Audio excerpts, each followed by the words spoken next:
Hey everybody, this is Brian from Provision Studios, and today I'm going to do a video that goes into printing virtual instruments onto a Soundcraft console. I'm working in Pro Tools today, but this applies in all DAWs that you would be using virtual instruments or soft synths in. I had someone ask me a question about the way that they're working in their workflow, and they were like, "Hey, this is kind of what's happening. I'm having issues. Could you kind of make a video showing how you would work?" And the good part about this is I use soft synths. I use virtual instruments primarily in my writing process. I have a small project studio, so it's beneficial for me to have strings and choir and other instruments, organ, what have you, played through with sample-based instruments, soft synths, as opposed to going out and buying all this gear or renting out space and hiring a musician and all that. I can do that all right inside my Pro Tools or Logic Pro, whatever the program I'm using at the time. I can do it all inside of my recording environment here in my studio. So the process for that isn't using the Soundcraft console is a little different than what I would do if I had a different type of interface. So this is directed more towards studios that are using a console like this Soundcraft Signature Series. So if you're not really using an analog console, this video may not be really helpful to you. It certainly isn't really geared for anyone that is just doing all in the box, but you may find benefit in this as well. So if it doesn't apply to you, that's fine.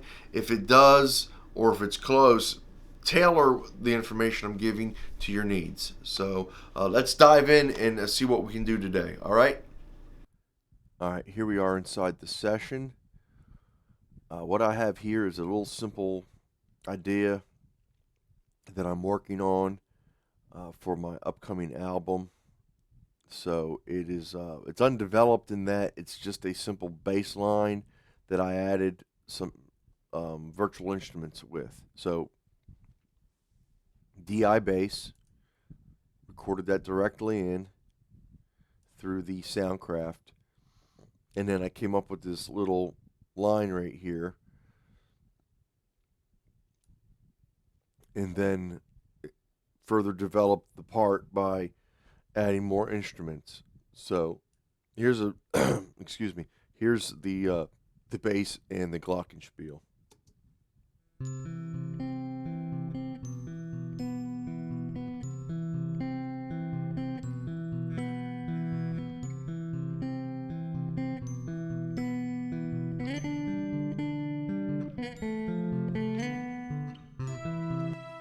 And then here you'll see we introduce two more instruments, one being the multi,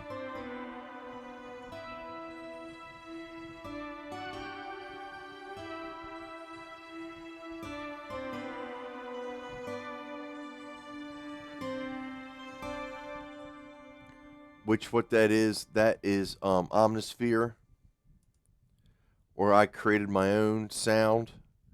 I took several patches and then combined them together, mixed them even, changed how much of it is being sent to certain effects in the Omnisphere engine to create my own custom instrument, or multi-instrument. That's why I call it multi. And then the next one is this velocity pad. This was generated in Sample Tank. Just an analog velocity pad is all this is, a preset.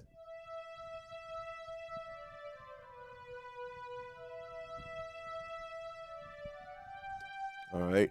accompanied with the multi and the glockenspiel.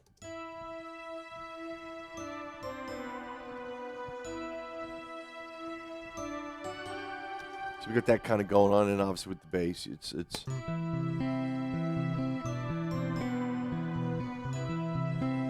And then in the next phrase, we introduce oboe.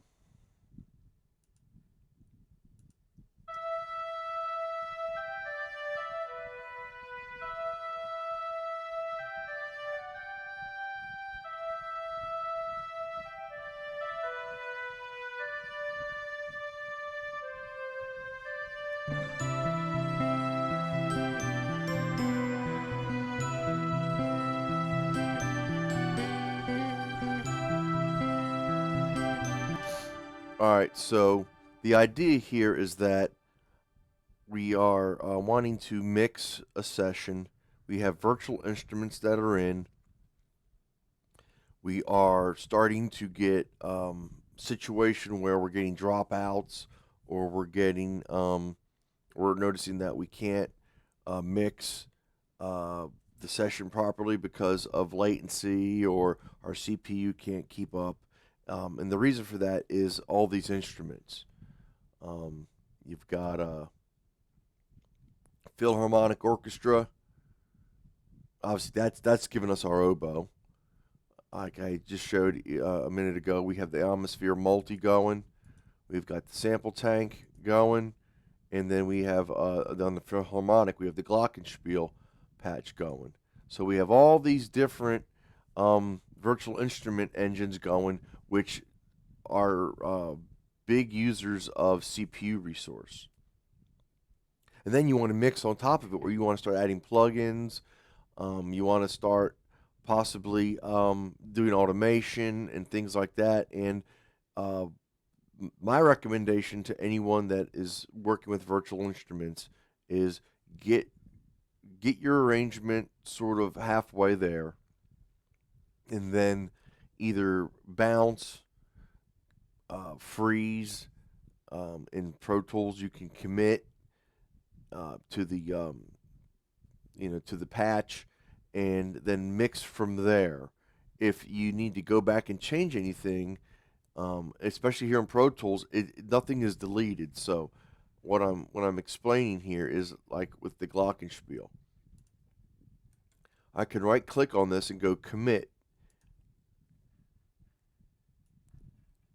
And what it's going to ask me now is, do I want to copy sends and consolidate clips? It's asking me all kind of questions.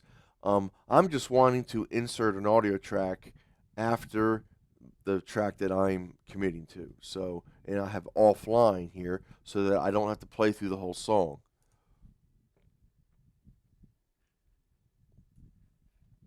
So now it's rendering out my Glockenspiel track at 14 times actual speed. All right, so here's my Glockenspiel. And you'll see right here, it kept my initial MIDI track. All it did was make it inactive. So if I wanted to make a change to that track at any time, I could just go make active, and there I go again. I have my Glockenspiel back. So this is a non-destructive way to get your MIDI tracks turned into audio and then mix from there, which really is going to lower your CPU usage in your sessions. So that's a great way to work with virtual instruments inside of Pro Tools. Again, I can do the same thing here. I can select all three of these, go commit, and it's the same thing. Insert after last selected track, and then it's going to be an offline commit.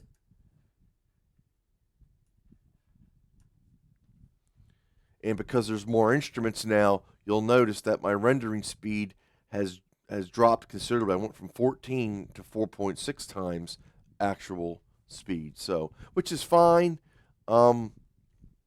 If you're rendering out like what we're doing here, you're expecting there to be a slowdown in the rendering process because of the amount of instrument engines you're doing. So again, here we go. There's our instruments. So here's our session with the virtual instruments, and you'll notice on our rendered tracks they kept to our routing, so they are all going into our synth bus. All right, so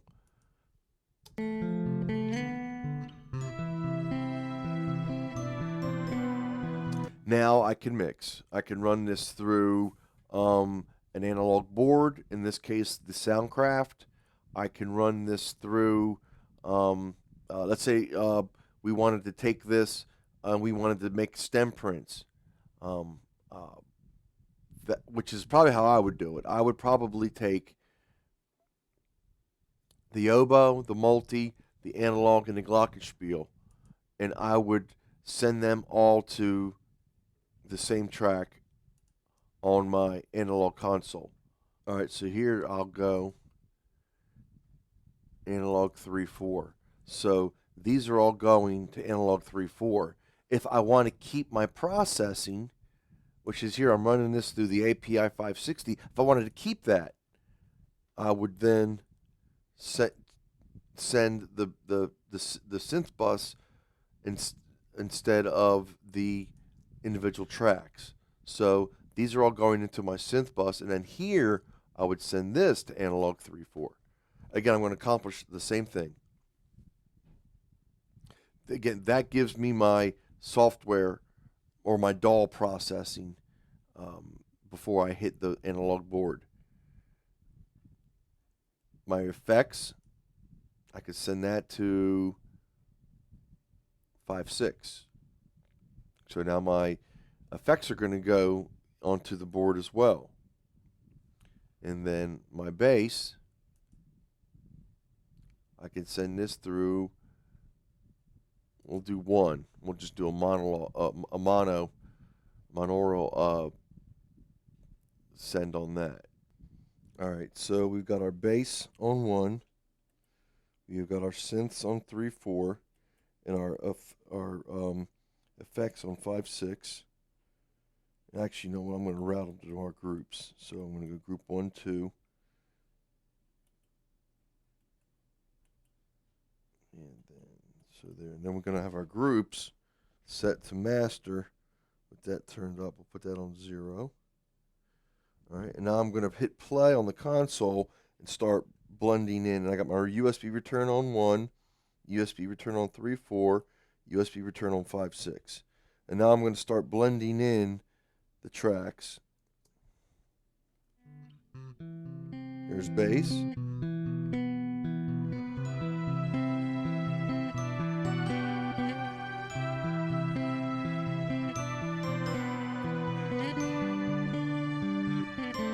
Adding EQ.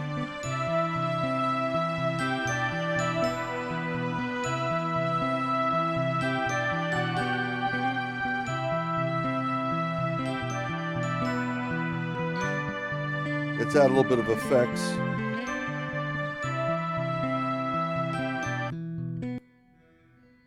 There's our reverb.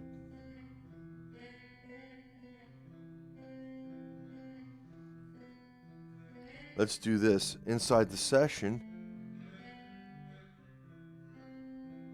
on our synth bus. Let's add an effects send. Let's go track, verb. Let's put it at about, let's try 15 and see what we get.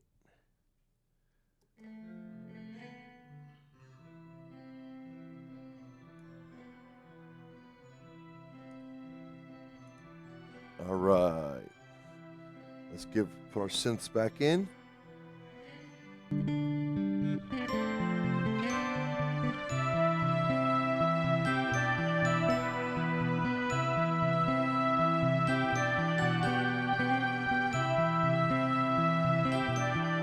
Dry.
All right, that's not bad. I kind of like where that's at.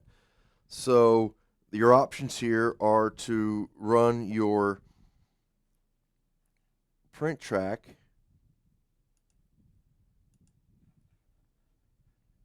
through the board to get your board mix. Now you can do individual tracks, or you can do the entire mix that you have. I'm going to show both so that we can get a proper representation of what of both processes. So first we'll start with the analog sum. So we want a stereo audio track. We will call this analog sum.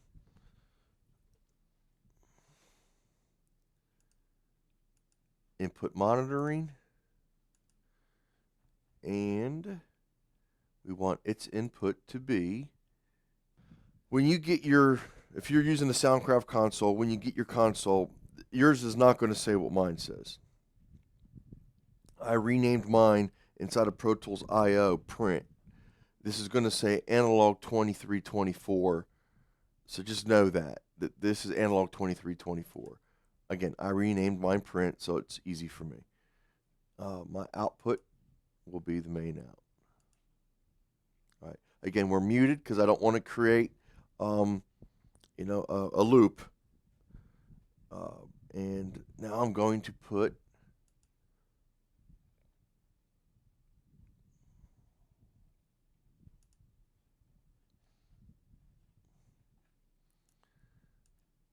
I'm going to be able to monitor my input into there.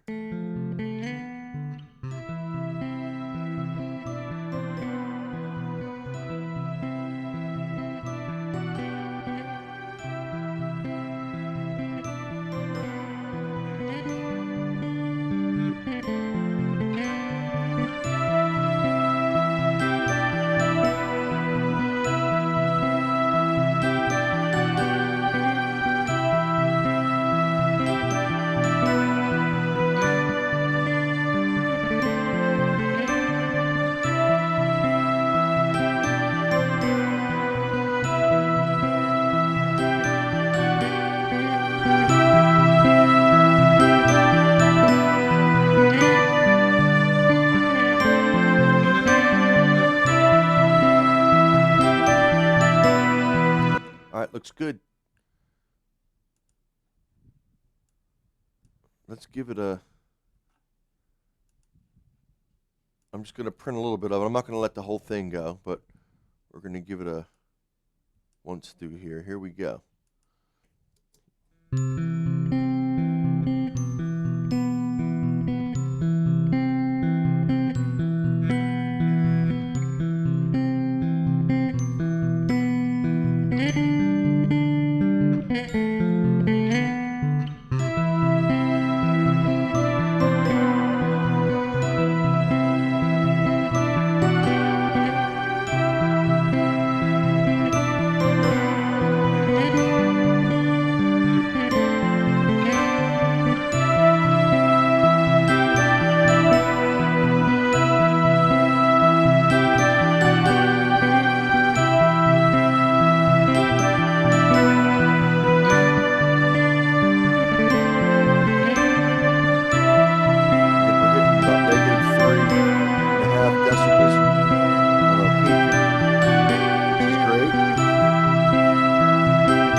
Anyway, there's that. That's your analog sum. So,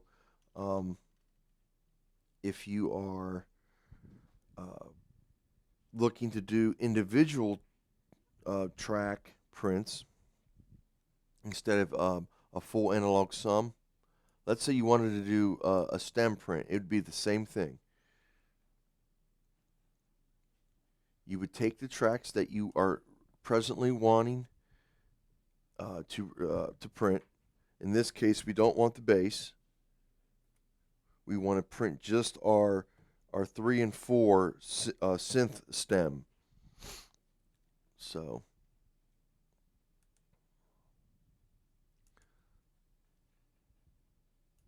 it'll be the same I mean, I'm showing this from scratch. Instead of rerouting that track, I'm going to show you guys from scratch. So I would do a stereo audio track.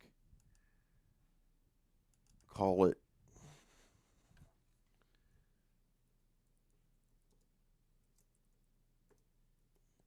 synth stem. Mute it. Input monitor it. We want our print track again. Going to go out to our master. All right. I will once again put on a leveling plugin just so I can see. I want to always make sure that what I'm sending into my print is at a level that is going to give me a good output and something that I'll be able to use. If it's too low, then I'm going to I'm not. It's not going to be optimal for mixing. So that's why I always make sure that what's going into my my print track is a level that I want it to be at. So let's monitor that real quick. Let's go right here.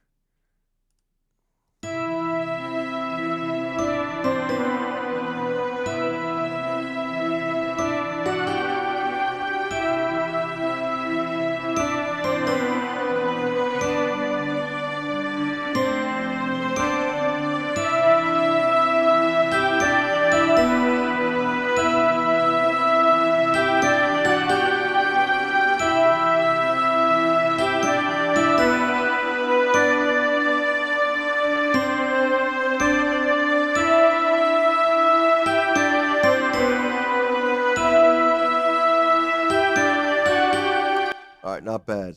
Let's give that a quick print. We'll arm it for recording and go.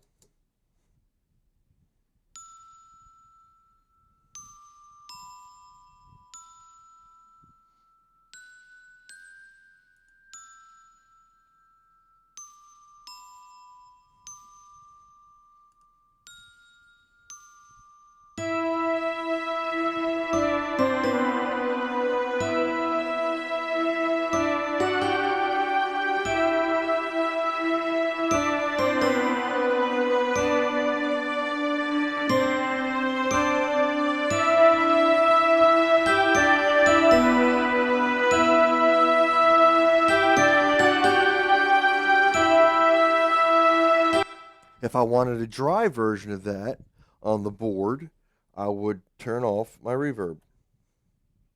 So now my reverb is not going through to the print bus.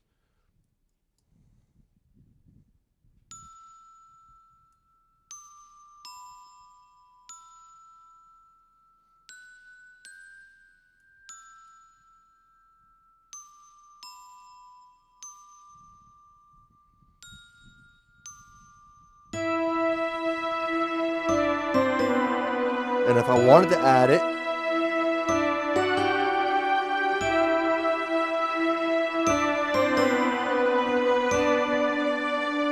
so that's how you would do board automation. If you literally wanted to add stuff while you're printing on an analog console like the Signature Series, you can literally do it right while you're printing. Even EQ moves, you can add low end or to get a high pass in certain parts of the song, to maybe make like a telephone effect. You can do all that while you're printing. So that's kind of cool. You can play in your own automation on an analog console like this. Even a fade, you can do fade outs. Those are hard to do on a console, but either way, the idea is that your options open up on a console like this while you're printing. You can do real time mixing, introducing certain tracks at certain times. You can have, in other words, what I'm trying to say is, in my arrangement here, you'll see I've got 1, 2, 3 tracks. You got 1, 2, and 3. All these three tracks are up to this point of the song, and then this track comes in at this part of the song. If I wanted to create that on the board, when let's say I had all four tracks in the whole time, I could send all four tracks individually to the board and then introduce them at different points right on the board. So there's an old school way to work. There's a digital way to work. Whatever works best for you is the way that I strongly advise you to work. I don't ever try to say there's one way to do it or there's a right or a wrong way to do it. There's your way to do it, and you find the way that works best for you, which is what I found. I found what works for me. I have found what helps me as creative as I can be, and I utilize that every day in the studio. So that's the point I'm trying to make. If this process seems logical to you, and you think you can be creative with it, then take some of what I'm showing here and use it to your benefit. If this seems like this is backwards or wouldn't help you at all, then by all means find your own way. And I wish you the best of luck with any of that. I just want you guys to be able to make great music with moderately priced gear. You don't have to go out and spend thousands of dollars to get great recording quality. It's at this point in time, we are so fortunate to be alive to see gear that is so low priced but with high quality. All right, let's say we wanted to do each individual track through the board. All right, so we've got our oboe, and we want it to go 3/4. We got our multi, will be 5/6. We want our analog, 7/8. And then our glockenspiel, 9/10. Our bass is still going out analog 1. So on the board, we go back to the board now. We've got oboe, 5/6 is going to be our multi. We've got 7/8. We've got 9/10. And we want to arm those USB returns, 7/8, 9, and 10. All right. Now our reverb is going to be 11/12. So on the board we got 11/12. There we go, USB returns. All right. What I'm going to do is I'm going to send the reverb through groups 3/4. So what we'll be able to do there is I'll be able to control the amount of reverb I'll send. Let's see, we've got that at 4.8 on the bass. What I'll do is I will take this reverb, send, and I will copy it across all four. And again, the synth bus is being disabled. I'm now going to send each track individually through the board instead of grouped together on my synth bus group and then or synth bus through to the board. So all right, let's do playthrough. Let me go down here. We'll delete our stem. All right.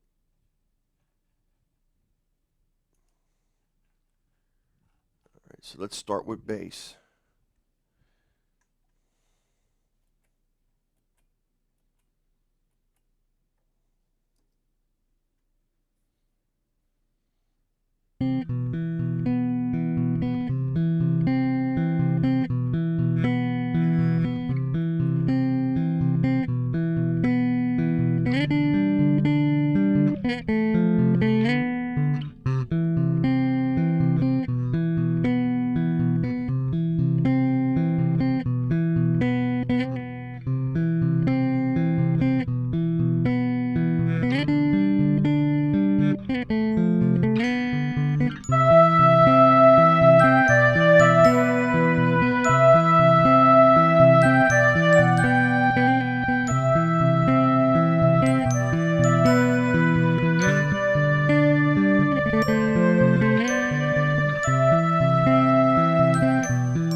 I'm going to do real quick is I'm going to go back to here, and I'm just going to loop this.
There's my reverb.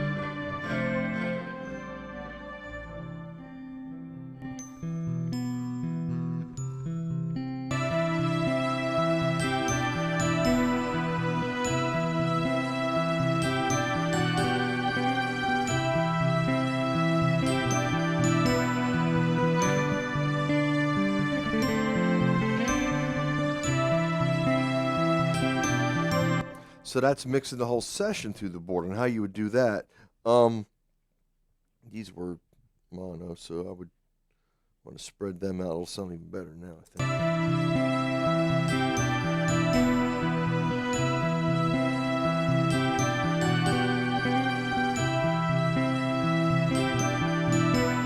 think. But the process is the same when you go to do your print.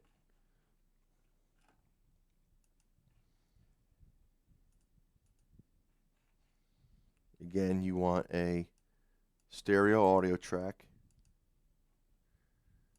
Let's just call this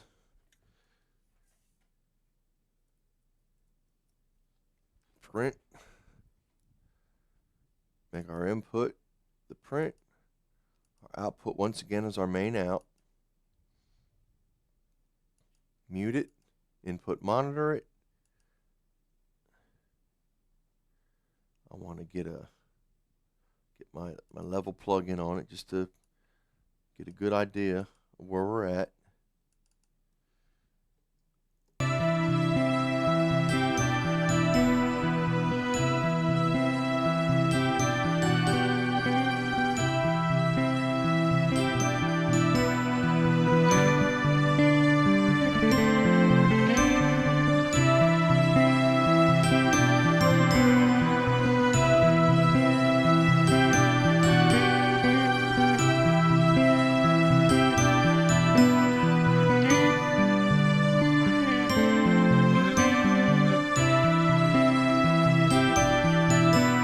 And then when you're happy with your levels and the quality of of everything you got going on, you just arm it to print.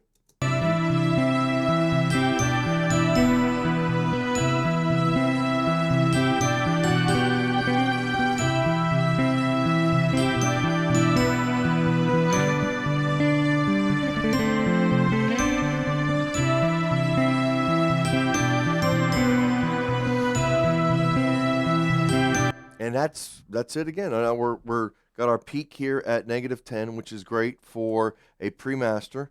So you can send this off into like stereo one, or Studio One for mastering. You can you can do a lot of things with it. If you wanted to individually print each track as it came through the board.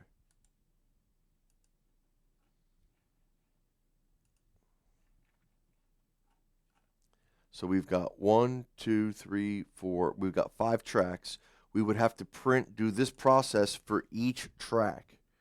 So you would, and normally what I would do is I would go right below the track that I'm printing. So let's start with the bass.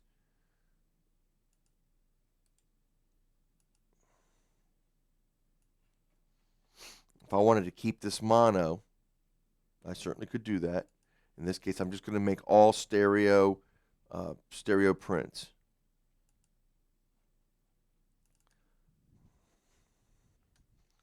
And I could call this bass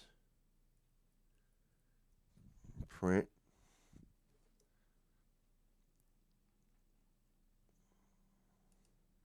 Same thing. We want that 2324. That's the key.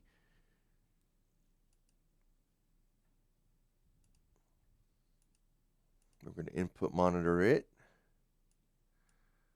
We're going to make sure that what we got going through is nothing but the bass. So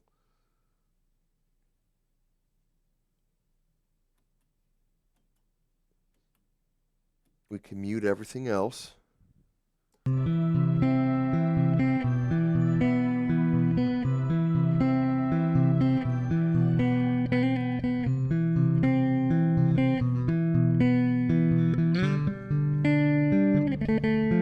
All right, we got it. Let's print it.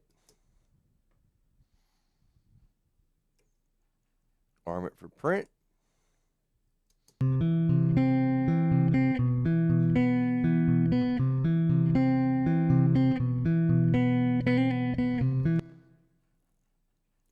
right. Let's look at that again. Let's get our level where we want it.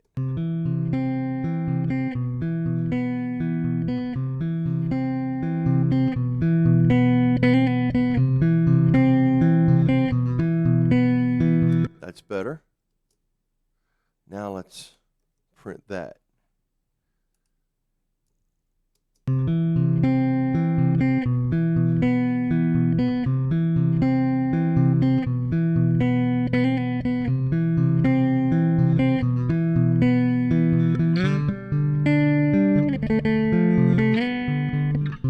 All right, so we got our bass.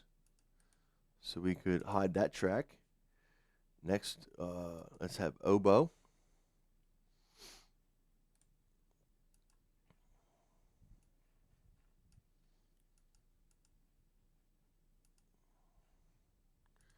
I can call this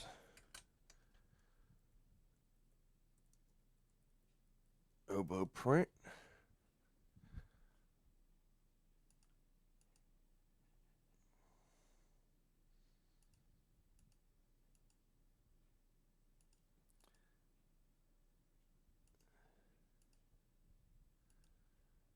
Its input becomes the print track, and its output becomes the master. All right. Let's turn these off. These. All right, so this should just be oboe now.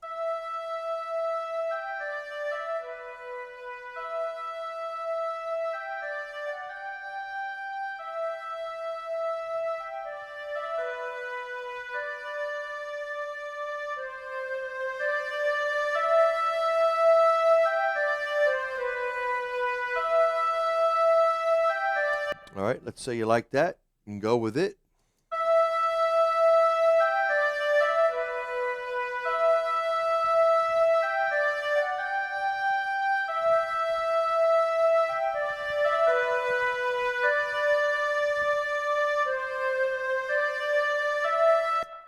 And that's basically the process. You would go through each one of your tracks that way to print out each track through the board.